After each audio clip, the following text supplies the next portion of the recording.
Sejarahnya diawali kita dari kecil itu sudah senang burung. Karena mungkin dari dulu bapak juga senang burung. Dan kebetulan cicak rawa itu kan mempunyai bobot tersendiri ya, gengsi. Nah, itu dibuktikan dulu waktu kita di kampung dulu banyak sekali pejabat-pejabat minta cariin cicak rawa.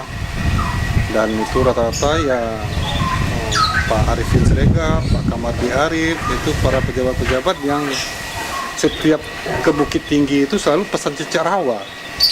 Saya nggak tahu itu apakah Bukit Tinggi itu terkenal dengan cicak rawanya atau bagaimana.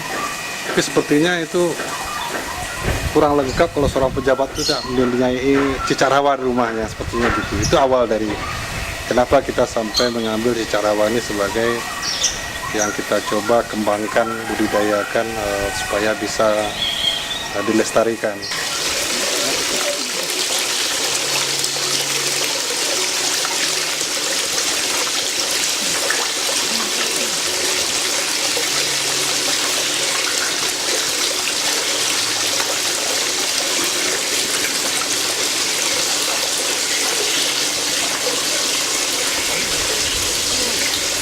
Gampang-gampang susah ya.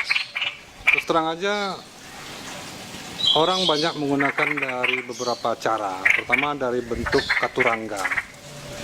Nah, orang melihat dari katurangganya yang sepertinya kepalanya ceper dan itu adalah perempuan. Terus lihat dari di bawah bulu ekornya itu diperhatikan. Terus terang saya bingung itu kalau untuk membedakan itu. Saya cuma bisa melihat dari sisi suara.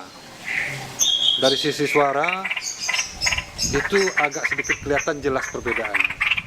Jadi untuk yang suara pakai fluid, suara tinggi itu biasanya rata-rata cewek. Jadi dia klak, kuik, klak, kuik. Nah, yang pakai kuik itu pasti cewek. Itu pengalaman saya. Ya rata-rata lah, kalau nggak saya bisa pastikan ya rata-rata itu. Nah untuk yang lakinya pasti tidak ada rata-rata tidak ada pakai suara tinggi. Dia klak, gitu aja. Itu selama itu jadi acuan ke kami untuk membedakan laki perempuan. Jadi kalau cicak rawa itu ternyata cukup rumit ya. Nah, itu kalau ternyata cicak rawa itu diternakkan gampang, mungkin harga cicak rawanya tidak akan mahal. Nah itu sehingga kita berasumsi ada 4 faktor yang diperhatikan dalam budidaya cicak rawa ini. Dan itu semua 4 faktor itu selalu mempunyai handicap yang berbeda-beda. Yang pertama adalah proses penjodohan. Penjodohan ini kita harus memastikan dulu yang laki itu yang mana, yang perempuan itu yang mana. Nah itu kita mencoba mendekatkan yang kita anggap itu cocok pasangannya, kita pisahkan untuk jangka waktu yang cukup lama, bisa seminggu, 2 minggu, sampai betul-betul dia itu pas. Sampai yang dinyatakan cocok itu apabila yang kedua-duanya saling berbunyi, dipisah itu dia akan saling resah. Kita asumsikan tuh pasangan sudah mulai cocok. Nah tahap berikutnya kita masukin ke kandang ternak. Jadi pada prinsipnya kalau untuk penjodohan itu tidak bisa dipaksakan, ya kan? Jadi kalau dia itu pasangan sudah klik, itu udah waktu seminggu kita gandeng itu rata-rata mereka langsung bisa kita lanjutkan untuk masuk ke kandang peternakan. Ya.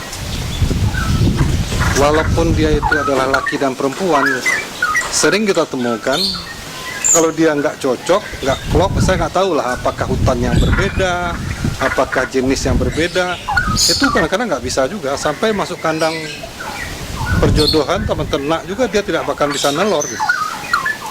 Jadi itu kita harus cepat, makanya kita selalu punya stok di luar, menjodohkan sampai ketemu yang klik baru masuk.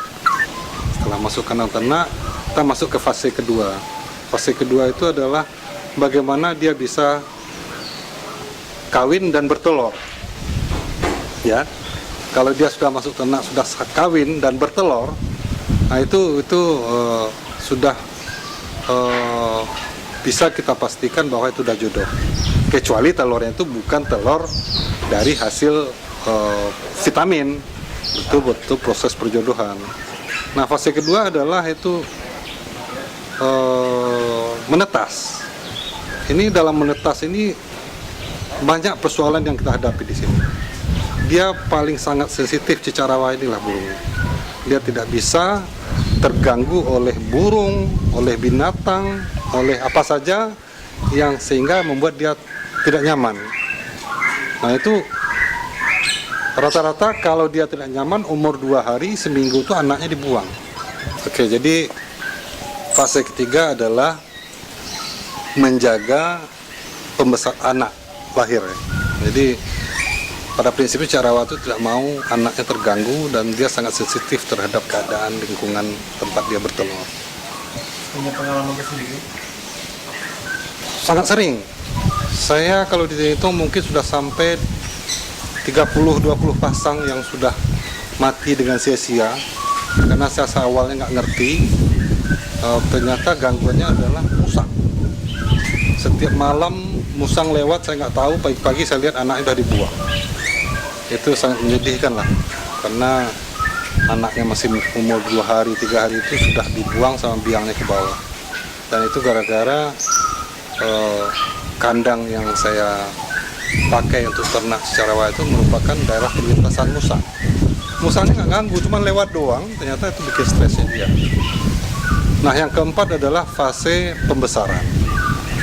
Pembesaran ini juga mempunyai suatu masalah-masalah yang perlu sangat perhatian, yaitu adalah masalah makanan. Kalau kita tidak bisa menjaga dalam sisi makanannya, itu biasanya besarnya cacat, khususnya di bidang kakinya. Kakinya itu kadang-kadang sering miring karena pengaturan makanannya tidak pas. Jadi sekarang kita coba mengatur menunya, ya. Dulu kita sering bermain di jangkrik. Jadi waktu kecil itu kita coba kasih jangkrik. Nah sekarang kita coba treatment dengan mengasih cacing, ya. Nah ternyata cukup efektif. Jadi dengan pola kita mengasih menunya kroto dicampur sama cacing sama pur, itu ternyata hasilnya cukup bagus terhadap pembesaran si anaknya tadi.